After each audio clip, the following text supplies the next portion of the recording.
host, E.I. Smith. The date is Friday, April 26th, 2019. The time is 6:06 p.m.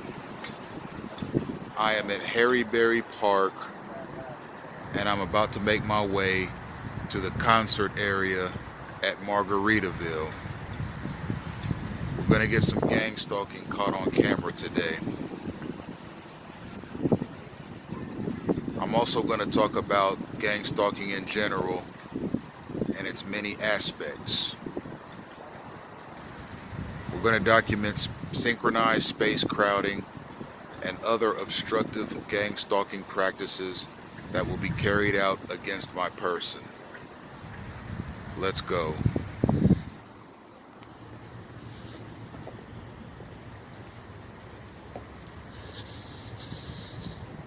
I'd like to talk some about gang stalking in relation to the general public.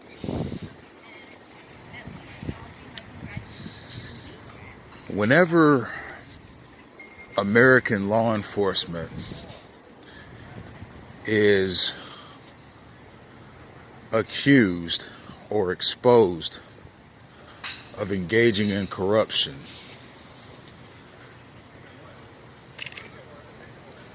there is a demographic of people that are unwilling to accept the findings. And when I say law enforcement, I mean local, state, and federal.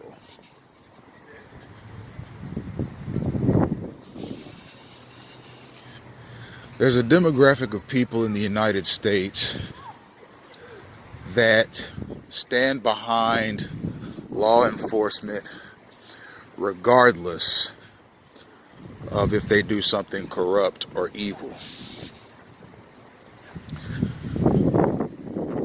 Even if the corruption is documented, exposed, and proven in a court of law, resulting in convictions against the law enforcement officers, there are still people who refuse to accept that series of events as valid and or indicative of a law enforcement corruption problem in the United States. There are people in this country that stand by law enforcement as the best, brightest, and most courageous U.S. citizens that are above reproach and should be given full unchecked powers to do their jobs. I've even heard citizens say publicly that law enforcement officers in the United States should be given silencers for their guns so that they can kill whoever they need to kill when they need to kill them without anybody getting wise to it. I've heard citizens say that police officers should not have GPS systems in their vehicles.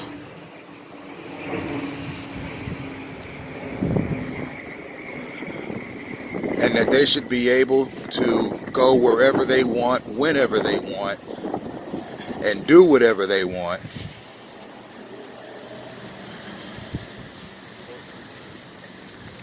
as a part of their job. I've also heard that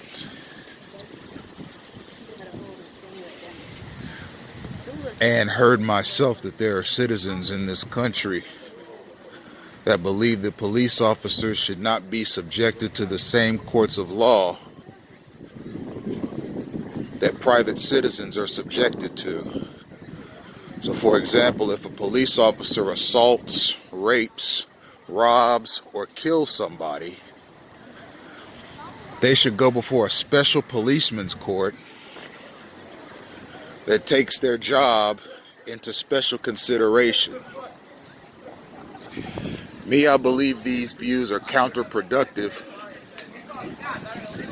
to the American way of life, to American society, and to society in general on a global scale. It's my opinion that when a person decides to become a police officer, they accept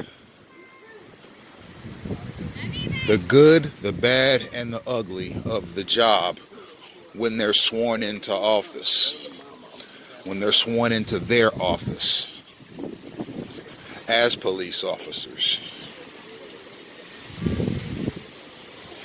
There are inherent risks involved with becoming a law enforcement officer, just like there are inherent risks involved in becoming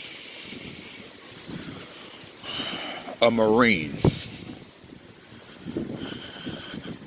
especially in a time of war, or becoming an Air Force pilot.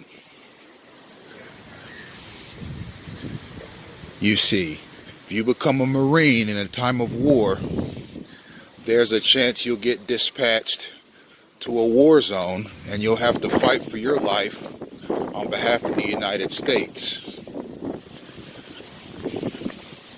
It is assumed that the Marine accepts the risks when they take the oaths, vows, and legal steps to become a Marine. There's a possibility that they could be killed in action. There's also the chance that they could be awarded medals of honor if they show extraordinary bravery or courage in battle. The same is true for an Air Force pilot. There are inherent risks in flying planes. Something could go wrong with the plane could crash. Sometimes the eject button doesn't work, sometimes the parachutes don't work. It's a part of being a pilot, is understanding and accepting these risks.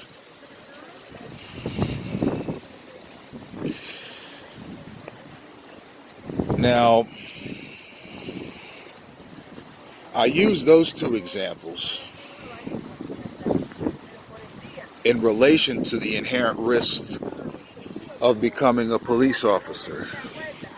If you become a police officer, now mind you, there are approximately 770,000 police officers in the United States at any given time.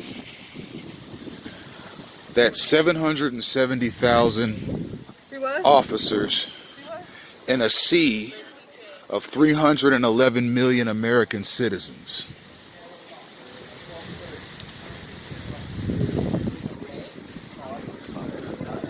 Now, even given the reality that most United States police officers patrol the suburbs and not the inner cities of dangerous cities, mind you, namely those of New York City, Chicago, Philadelphia,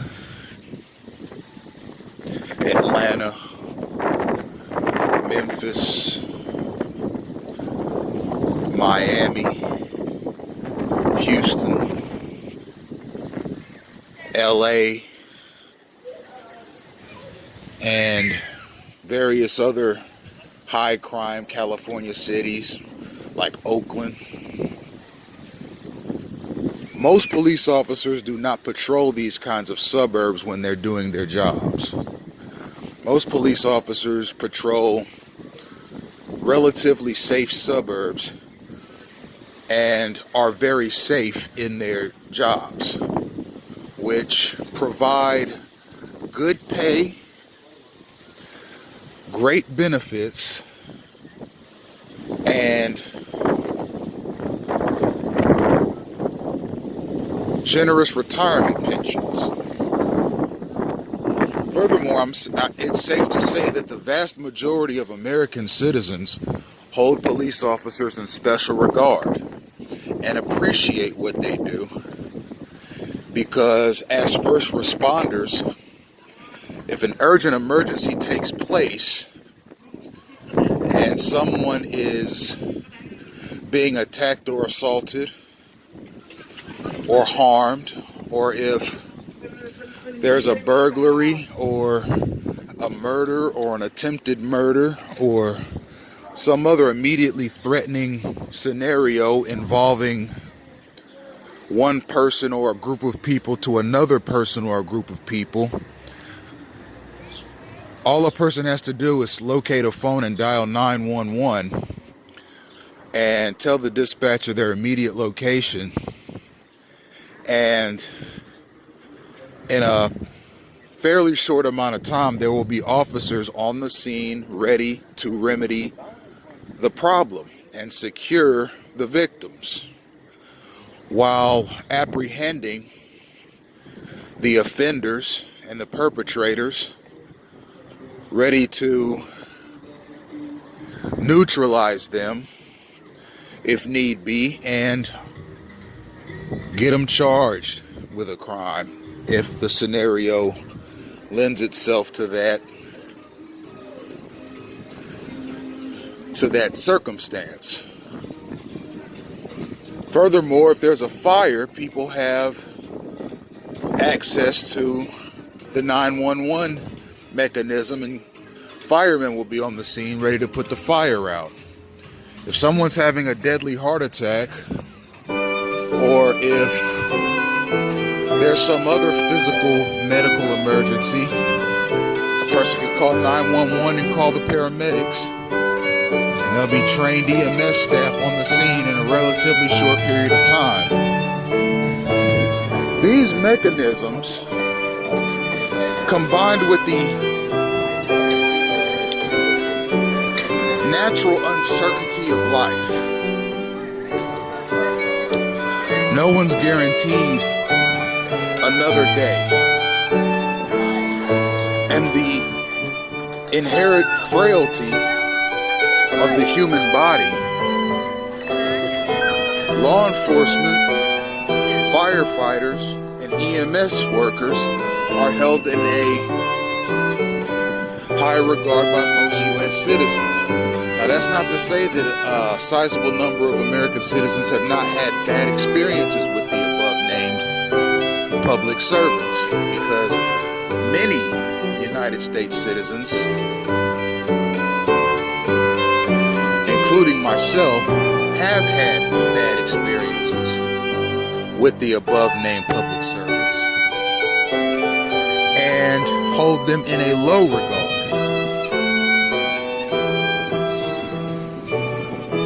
And would rather even handle various emergencies by themselves, or just calling close friends to assist them with emergencies because of their distrust of the above-named public servants. Now, having said that, when members of the above-named vocations, police, fire, ambulance, are accused, exposed of, or convicted of corrupt acts and practices, many people, just out of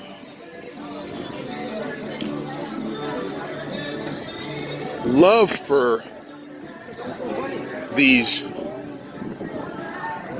public servants, refuse to accept it. They refuse to acknowledge it. They refuse to allow it to enter into their consciousness that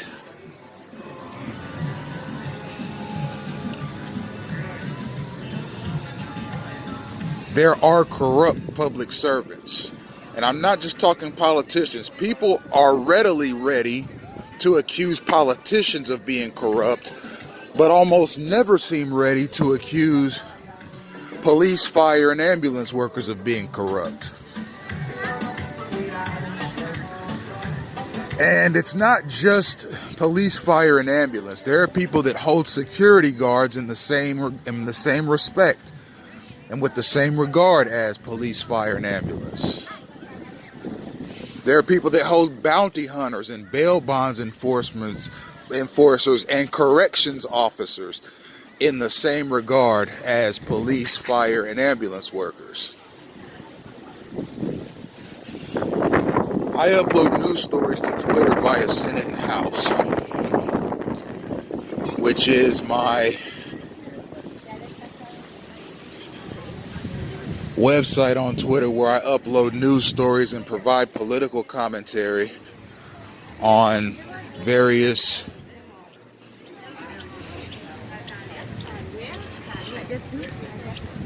happenings of political significance.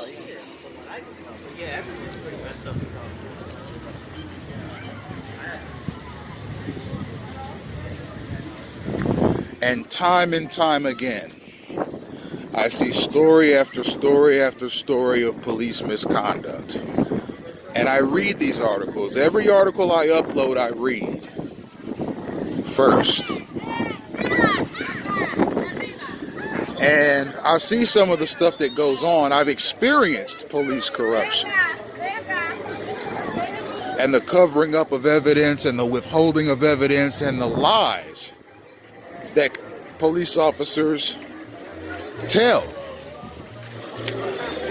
Now, having said that, this all ties into gang-stalking in this respect. If a person claims to be gang-stalked and asserts that it is first authorized, planned, executed, and implemented by federal law enforcement agencies in conjunction with corporations and semi-law enforcement agencies, people are prone and inclined to reject that assertion just because of this very blind trust that they have for law enforcement in general.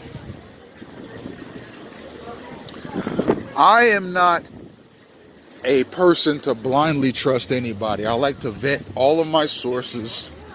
I like to vet all news stories, and every situation that I've ever had with a public servant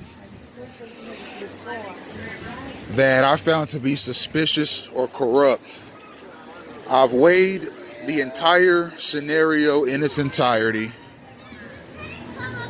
and looked at all sides before making a condemnation or a decision about the people that I encountered. At the end of the day,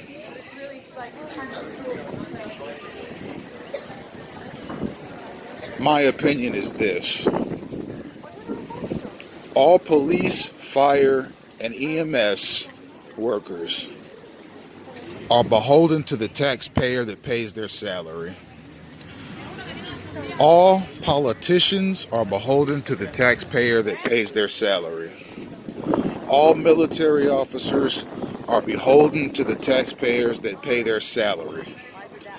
All government employees, period, are beholden to the taxpayer that pays their salary. If any of the above engage in organized crime against the United States citizen, it's tantamount to treason. Plain and simple. You don't bite the hand that feeds you, and you don't trample on the U.S. Constitution, the very document that secures the rights and liberties of not only themselves,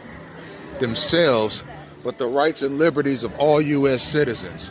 You don't trample on those as a part of some secret law enforcement mechanism that is being hidden from the general public because of this corrupt reason or that corrupt reason. At the end of the day,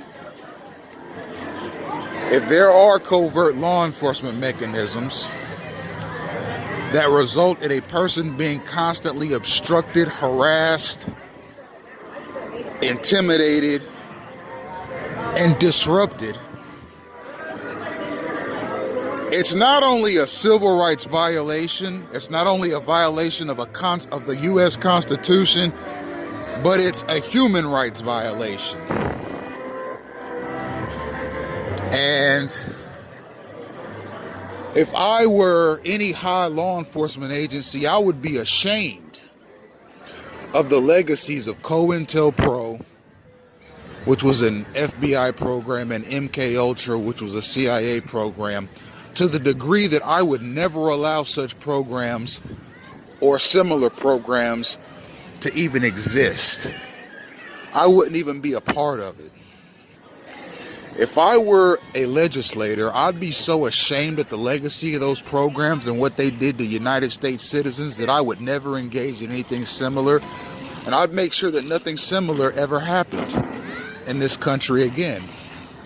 But it is happening. It's happening through gang-stalking. Now, I've uploaded, this is the 12th video. The last few, okay, this is synchronized space crowding here. Notice how these people are coming directly at me. That's not how this boardwalk works. You're supposed to walk on the right side and just walk straight down. They can't stay away from me too long. They're trying to because I'm recording. And they're giving their cues not to follow me too close, but they can't not follow me too close for too long. Anyhow, when the recording stops and they see I'm not recording, I will be swarmed, as I always am. But the previous video, Gang-stalking in Action Part 11, shows what happens when the camera stops. Their arrogance and their hubris cause them to forget that I have the ability to upload these videos from my phone to Google Drive, post them to Twitter, and then delete it off my phone to create space so I can record another video. And their arrogance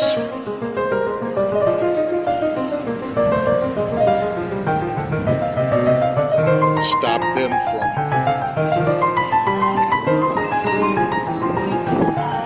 properly preparing.